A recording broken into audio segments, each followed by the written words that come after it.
Welcome to Wired for Good, conversations for a better energy future. The podcast exploring how we can achieve a faster, fairer and more affordable energy transition.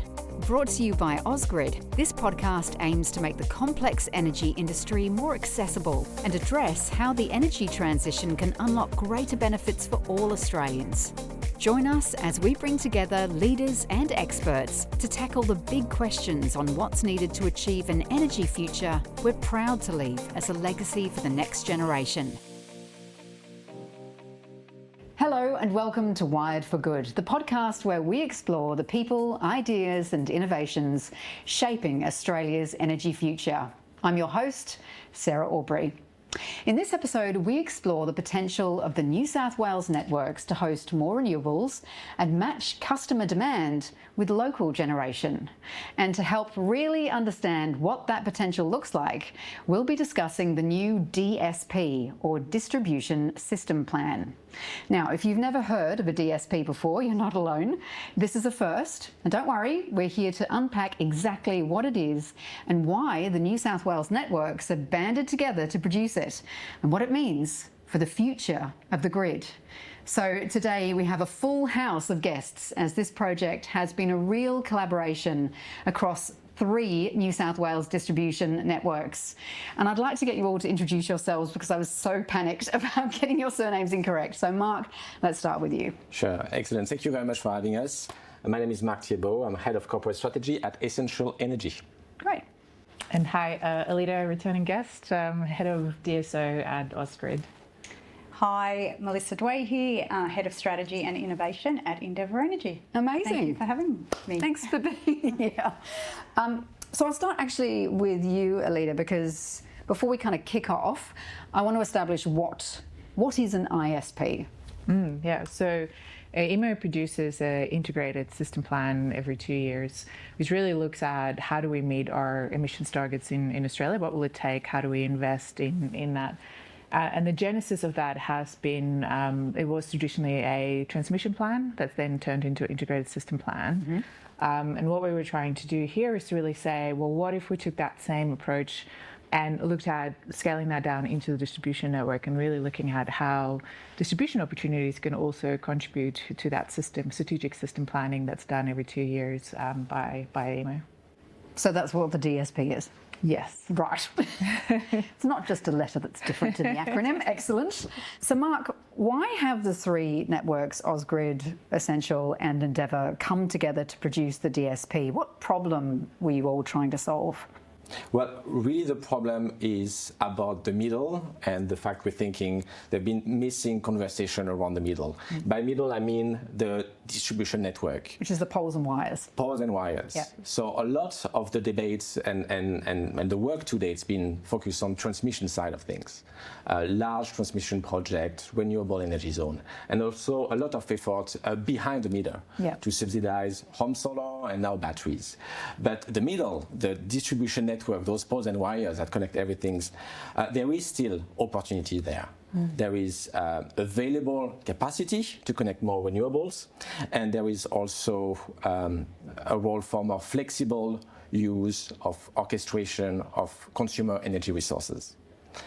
And so while we think there is a bit of momentum behind that missing middle, it's not a new concept, and we know that there is some rule changes supporting that process.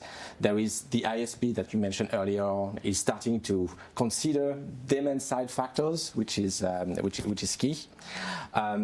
There is a bit of momentum on what needs to happen, which is bring visibility of those opportunities, but the real challenge is the how, and Alida touched on that. It's really about considering the diversity of those different networks and be able to find that right methodology to just assess the value at the distribution level, and we've done that with that modeling at a level that was deeper than ISP could do, going at the zone substation level. And you're the ones to do it. So Mel, what's the role of the DSP? How do you hope this document will be used? Look, probably building on what Marc said, the role is around helping with the energy transition. It's a big task. Net zero by 2050 it's a big ask for the country and for New South Wales in particular. I think, the current program or the current projects, there's a lot of work to do there. They're very costly. Yep. They take a lot of time. And the role of the distribution system plan is to do its heavy lifting or its part in helping with that transition, because there is a real risk, you could say, as to, what meeting those 2050 or meeting those 2050 targets. So it's really about what can the distribution networks do to support those targets. And there's a lot of infrastructure, there's a lot of network, there's a lot of gear that sits in the distribution network that is, as Marc said, not utilised. So how do we transition at a cost? And it's existing already. It's existing already. Yeah. So how do we transition in a more costly fashion, in a more timely fashion, and in a more equitable fashion as well, to make sure that everybody gets access to, clean, green energy. So that's the role, of the DSP. Consumers will be very happy with that idea. Is this a model, do you think, and this could be for any of you to answer, is this a model you think could work in other areas of Australia? I'd hope so. Do you think other states could use this model? Absolutely. I think we're all grappling, even though we're very different, our networks are different. And how are they different? Well, Ausgrid's very urban, oriented, lots of, to speak on behalf of Ausgrid, but there's a lot of, brownfield infrastructure or there's, already quite dense population. It's rented. Yeah. Exactly. And essentially energy is like polar opposites. You've got a very low density of customers. You've got a network that is in some area not meshed at all, so some opportunity to divert the flow of energy is not present. And also you've got a lot of space and available capacity as well. Absolutely. And significant growth. Exactly. And what so about lots of greenfield, lots of growth areas. So it's about bringing new infrastructure in very quickly. So Western Sydney, fastest growing region in the country. So different, but the same. We all want to do our bit for the transition. We're grappling with, large load customers wanting to connect, with activity behind the meter, with, batteries and solar. And so we're all networks are grappling with the same issues. How do we better coordinate that? How do we do our bit for integrating batteries? And so I think other states, they are absolutely grappling with the same issues. So if what we're doing here is a good outcome, and I think it can only be a good outcome in terms of networks working together, it's much more efficient, a much more cost-effective way of transitioning, then it would be great to see other states, considering this the same way. Excellent. So now we have a plan, as you say. What have you learnt through this process, and what does the plan tell us about how we should be managing and utilising network infrastructure across New South Wales? Who would like to answer that? I might kick that off. I think when we started, I had envisioned that what we were going to do was look at very specific solutions, like, say, community batteries or EV charging, and say, this is how you leverage the solution. But what I realized is that a lot of the value actually lies within our subtransmission network, just network that's there right now that can connect wind and solar and utility scale batteries today, right? And so even just saying, let's make sure that that is part of our strategic planning process that we have. So when we are thinking about renewable energy zones, also thinking about distribution level renewable energy zones and using that existing assets, that a lot of the value is there, and that a lot of the barriers is really just around the fact that we have arbitrarily drawn this line between transmission and distribution, and we plan it differently. Right.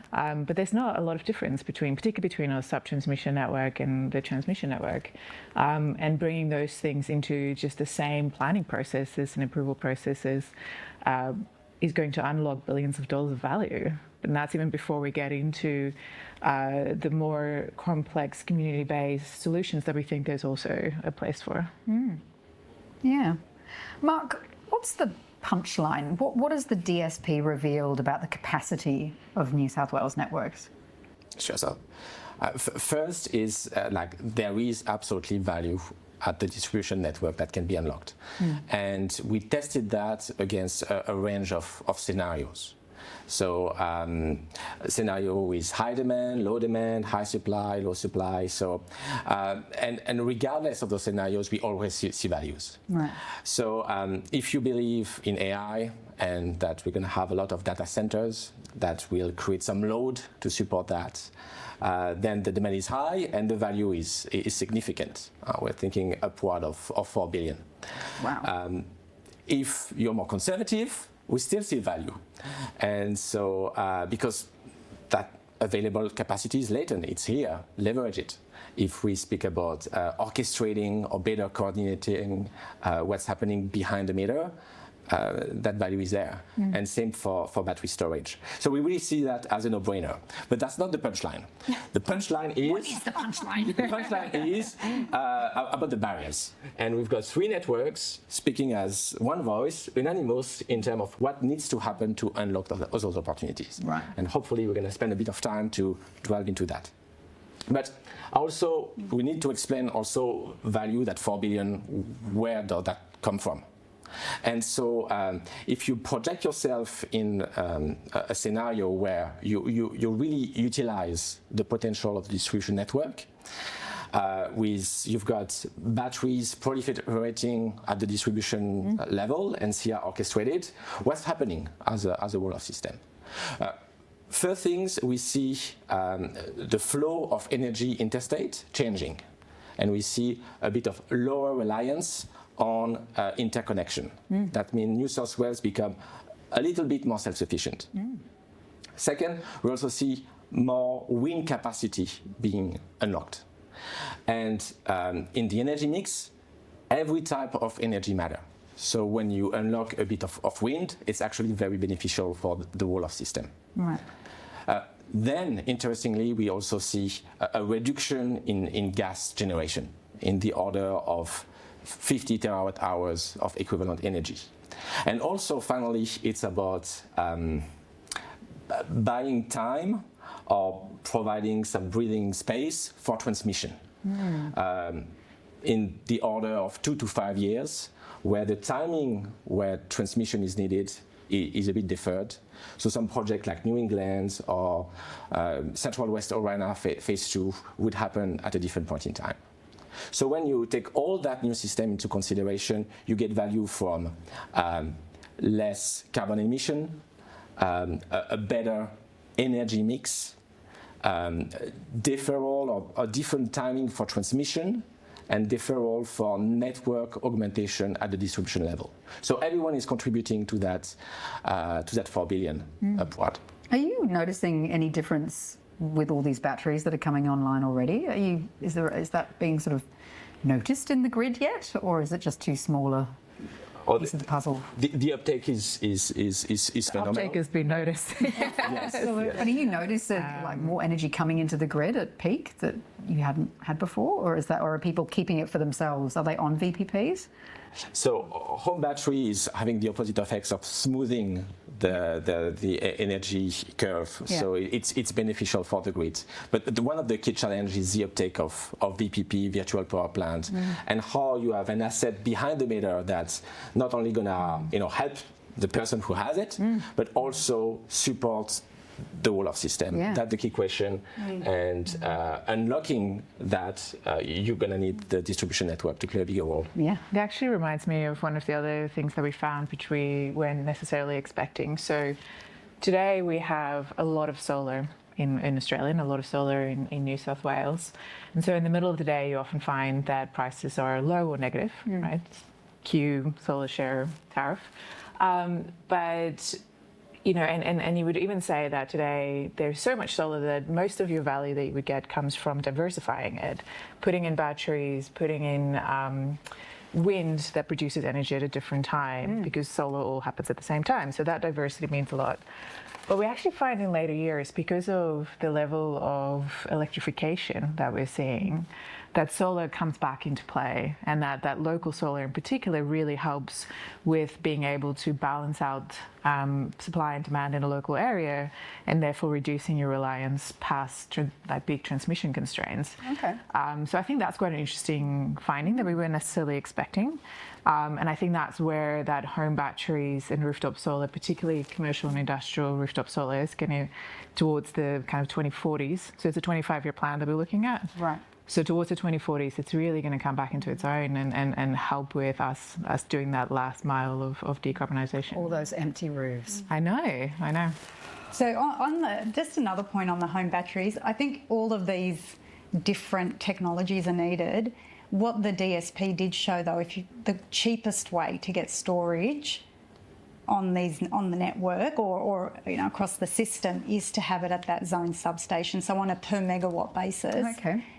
It is a lot cheaper and then also more equitable way of getting storage, in the system. So home batteries are great, and there has been a great uptake of it, but there's some that can't access. There's people, in all of our networks that can't access that kind of storage solution. The idea behind that sandbox plan of the community power network, yeah? Mm-hmm. Yes. Yeah, we all have various trials in which we're looking at, what could the regulatory framework look like, and I was alluding to that a little bit before in terms of the community solutions. We think there is a real, like if you take some of the utility scale storage that we're forecasting, and instead of putting it in the utility scale, putting it deeper into the network, and then making those shared assets that can be used in community power networks or community batteries and offer storage services and things. You unlock a bunch of equity things as well, and the cost is comparable. So, but we only scratched the surface of that in this first version of the distribution system plan. Right. So this first one, we were really saying, hey, let's just make sure we take sub-transmission opportunities into account when we do system planning, right? Because that's going to be billions of dollars of value. But there is clearly a much deeper and richer debate we need to have on community-based solutions as well, which we're starting the conversation in this report, and we're putting some of that value forward. But it's also something that we can't necessarily do by ourselves. I think that's where we need to collaborate and really talk about what is the future role of networks, and why trials like this and Flex Together and a few of the other things we're doing is really important to help inform what does community-based solutions look like as well. Do you need to write another chapter with the solar sharer scheme now being announced? We need to go back to the drawing board with that DSP. And that's the thing with the energy transition is as more and more information becomes available, you need to keep adjusting your plans. And what I think is great about the DSP is it does buy us that time to work out, well, how much load is coming on, how much extra data centre load or EV, EV charging is going to impact our network. Then you'll have vehicle to grid even. Absolutely. Changing things again beyond that. Yeah. So these solutions, so the way of transitioning is putting in batteries, it's helping to kind of de-risk or, buy us a bit more time as we figure out what does this transition actually look like and how is the network going to be used. Yeah. So the headline numbers are great. That's exciting. But how do we make it a reality? Mel? Well, we start with a DSP. So I guess it's actually stepping forward and saying this is, as Marc said, it's a missing middle. We step forward and hopefully this unlocks a lot more conversation and a lot more, discussion at the levels that it needs to happen. And the thinking starts to shift that, okay, we've looked at this from an upstream lens or from a transmission lens, and that's absolutely needed. So this is not to say we don't do transmission. This is transmission does its bit, and let's help de-risk this with, looking at what's happening in the distribution, what can be offered in the distribution part of the value chain. And then obviously, customers are going to continue to do what they're doing. So I think this is what's great is that this will, just ignite the conversation, ignite different thinking and hopefully then work towards better outcomes. It will take time. I don't think all the answers by any means are in this report, but it's a step closer towards, getting to the answers and getting to the outcomes. Do you think you'll let's say you've got ideas, do you think at some point it'll become too hard and you'll have to maybe meet somewhere in the middle, or do you think you'll be able to the middle? We talk about the middle. That's clever. Very clever. I just made that up on the spot, just so you know. Yeah. I mean, I think one of the interesting things is that when we started this project, we said, okay, what we're going to do is put together a roadmap for how do you get access to this value. And it's like you do X, Y, and Z, and you get there. And we actually ended up calling it a distribution system plan opportunities report. Right. To say where we can get to by ourselves is to identify the opportunities and point to it and talk about what the things are that's stopping it from happening. Yeah. But what we need from here is the regulatory reform to really unlock it. Right. So I'll give you an example. We know that we need to have storage connect to the network, right? And we know that there's capacity throughout our network for storage, and that the deeper you put it into the distribution network, there's real value.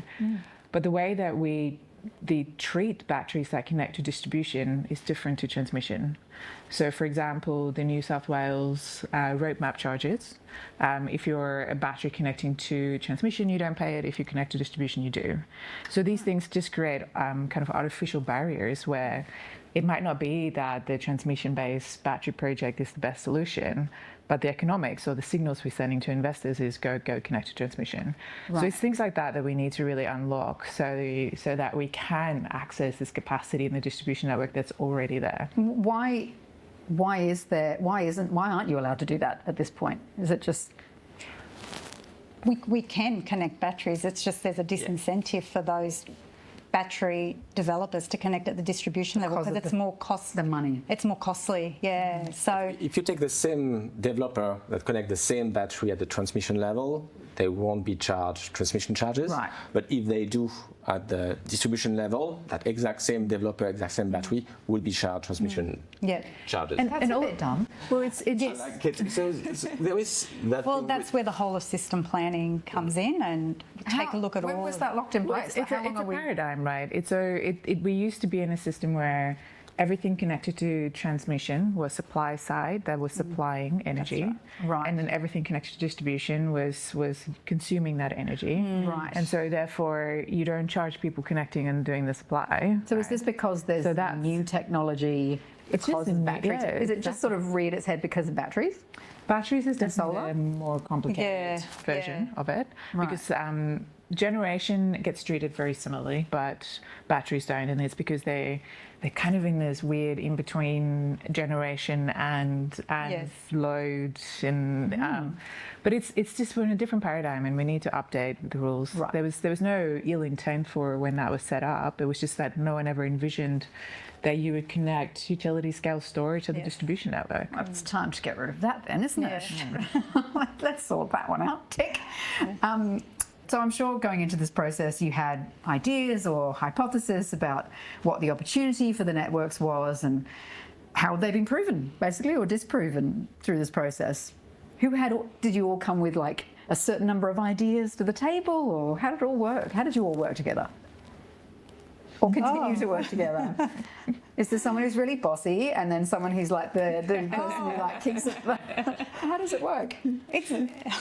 It's been so much fun. It's a challenge, but a great opportunity, and just working so closely together. And it's not just the three of us here that worked on this. We went deep into our business, and we worked with the planning team, the regulatory team, the pricing team, the connections team to build this all up. So yeah, I don't know if we came with preconceived ideas of what it had to look like, but we certainly came in with the same objective and the same passion to want to actually make a difference here. We knew there was value. We all knew there was capacity in our networks that wasn't being considered, and we all had the same drive to, okay, how can we model this in a way that's credible and in a way that puts the distribution networks in its rightful place in terms of its Has this ever happened before? Where three networks have gotten together? Well, look, we work together on many things, but I wouldn't say to this degree. Right. I think this is a new level of collaboration in terms of just having some of those debates behind closed doors as well, of being like, what can we do? Like, how can we really bring something to this conversation and not just be like, well, in our network this is different because we're special, and actually going like, so you'll see, for instance, in the distribution system plan, at no point do we say in Essentials network you can do this and in Endeavour's network you can do this. It's all like in distribution in New South Wales. Right. So we really put ourselves to the challenge to say, what can we offer in a way that the New South Wales planning process can really wrap its head around and take into account. Do you have situations where, or maybe into the future, say you've got a renewable energy zone, do they cross networks sometimes, those zones, or are they just in one network at the moment? And I guess that could happen in the future, couldn't it? Yeah. And I think, one of the, what's quite interesting, for example, is that Endeavour and Ausgrid both are seeing significant data centre growth. Right. And so that's an area where it makes sense for us to continue to really work together on how do we plan these precincts where developers are not going to care whether, they're connecting to Endeavour or Ausgrid. It's all like in the same sort of regions. Yeah. And I think that is the onus on us, is to start thinking about doing area plans as well, collectively and together. So for instance, a lot of the growth in Sydney is Endeavour, and in the core of Sydney is Ausgrid, but no one cares. Like it's all Sydney, right? Yeah. So I think that is the thing that we need to do more and more, is to really not be centered on our own networks and what we do for ourselves, but really think about the whole system and how planning naturally happens and how can we feed into that. So in terms of producing this document, I assume a lot of data and analysis has gone into it. What really sits underneath the headlines? On the point of collaboration, I think one of my greatest memory of that project, when we had like our three teams, or probably our best network engineers, with the three networks, thinking about simple questions such as, what is available capacity? Let's define that. And try to... That was a Friday afternoon as well, wasn't it? We've had many Friday afternoons for some reason. That's the only way you align. Three networks. It's on a Friday afternoon, And that's a good point. And you really have to, explore the diversity across the different network, what that means, what are the constraints. And what I'm the most fearful about is that, someone come, top down and say, this is the method of how to assess the value of the distribution network. What we here, we have a really much bottom-up approach where we kind of trust each network to understand the fundamental constraints, which are quite different from one network to the other, and be able to put a cohesive, coherent picture out there of the value that distribution network can bring.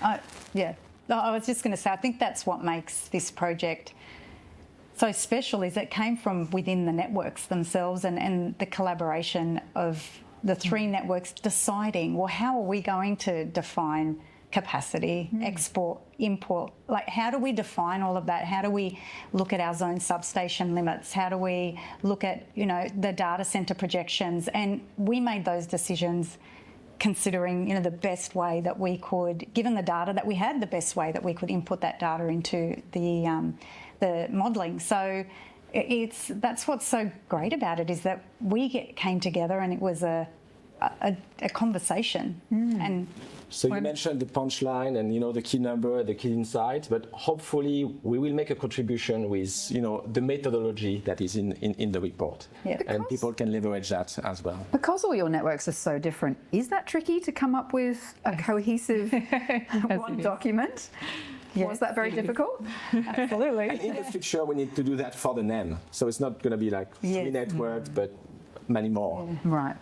Yes, absolutely. And it was also a case of when we saw the first results come out of the model, we were like, ooh, actually, that's not quite right. And so we had to go back and go like, what is it that we're missing here? Like, how does our instinct about the network inform whether what we're getting out is making sense? I should add that we did have some partners in crime in this. So we engaged KPMG to help us, particularly be a referee and be that facilitator to help us do that, because we knew we were going to need to do that, and that was going to be a big part of it. And they also brought with them onto the team endgame analytics, which is one of the best sort of market modelers that there is at the moment, which we also knew wasn't a strength. Like we don't do market modeling. That's not something that we're very good at. So, so it was really through that facilitation, as well as having our engineers and the market modelers in the same room debating about what actually shifts the dial. Because there's things that we as engineers might think is important, but actually that doesn't really make a big difference. So that was the stuff that really drove to a consistent approach. And what we're doing with the release is to make all of that methodology available. So we've got fairly extensive technical appendices that are describing what the methodology is, and we're releasing data files and things because we really do want this to be a methodology that others can pick up and run with as well. Do you think the DSP impacts different networks differently? It's definitely, because you're talking about making use of what's existing, obviously it depends on what you have existing in your network. So I think so. I like to think that, and I was joking about this, that Ausgrid and Endeavour bring the problem and Essential Energy bring the solution. Because they're bringing the load, the data center, the demand, and there was a lot of sun and wind and available capacity on Essential Energy. But, Yeah, it's Essential Energy all over it. Yeah. So we've got commonalities that bring this report together. Why is it better to have one DSP for New South Wales rather than 3 separate ones? Who'd like to answer that? Marc, please. Well, ultimately what we need is a visibility of those opportunities into the broader system plan. So it starts with New South Wales, and it's a great example, but it can go much broader. But it's really about how those bottom-up view of the opportunities can feed into an integrated system plan so that you can contrast and compare fairly transmission opportunity with distribution opportunity with behind the meter opportunities. That's where the value sits. I suppose if you're speaking with one voice. Yes, it's what Marc said at the beginning, which is the punchline is actually that we've distilled all of this down, and in the report we've got 3 key recommendations, right? Because we know that we're not going to solve the whole puzzle overnight. Like it's going to take many years to mature how we do planning and how we leverage all these different opportunities. But we were able to look at it from all these different perspectives and said, like, if we can tell if we can like do the magic wand and change 3 things in the regulatory framework, this is what it would be. We were able to do that, and we could only really do that by bringing on diverse views to the table, debating out what was going to be the things that really moved the dial. Whereas I think if we did it individually, we each would have done the thing that was important to us, right? So Ausgrid would probably have made more comments around electric vehicles and electrification, and you guys probably would have talked more about renewable energy zones and generation. You would talk more about growth, but we were able to bring all those things together and say, well, in the mix of all of that, what is the core bits that's standing in the way of value in general being unlocked? So you have this amazing report, right? We have this plan. What's next? Well, I think there will be a lot that's next. We will go public with this report and the findings, and we will be speaking to lots of stakeholders stakeholders within the industry. So it will start to build in terms of the opportunity that sits there. So exactly, over the next few months, I guess what comes from it will be a number of conversations, a number of, a lot of dialogue, I guess, around what does this mean, and really certainly leading up to Christmas and probably early in the new year. We hope that it gets us to the table. We get that seat at the table to have those deep conversations around where we can see some change, where we can see some better opportunity to unlock this value. And hopefully, our CEOs are well across this, our executives are well across this, so conversations will continue in all parts of the industry. But ultimately, it's to have that seat at the table to start thinking about, well, how do we plan differently? How do our approval process change? How do we create that level playing field, but connecting those distribution bases as Alida talked to? So that's ultimately where we want to get to. Longer term, there will be additional versions of this, so we will get more and more data from our networks, hopefully move to the L, so we're at that zone substation level in terms of the data, there's still value to consider at the LV level, and so hopefully, more iterations will unlock additional value and additional capacity. But hopefully, it's us continuing to work together and only better ways of the networks doing things together. It's been such a great experience. I mean, personally, but I think there's been great benefit for all of our organisations to work this way more. Absolutely. And long term, it's probably the beginning of that journey where we try to have distributor being part of that integrated system plan. Yeah. Here we've got a minimum viable product with a methodology that can be improved, and hopefully we're going to stimulate the debate so that we can carry that forward. And for sure it's going to take It's definitely few step years. one in a journey. Right, we'll keep those Friday afternoons free. Oh no! Maybe that's a slight adjustment we can make to the next round. Monday morning, here we come. What's worse? I don't know. Right, well, thank you so much. I learned so much. We hope you enjoyed today's discussion on the distribution system plan and how it works across networks to plan the best possible grid and how that process is shaping the future grid.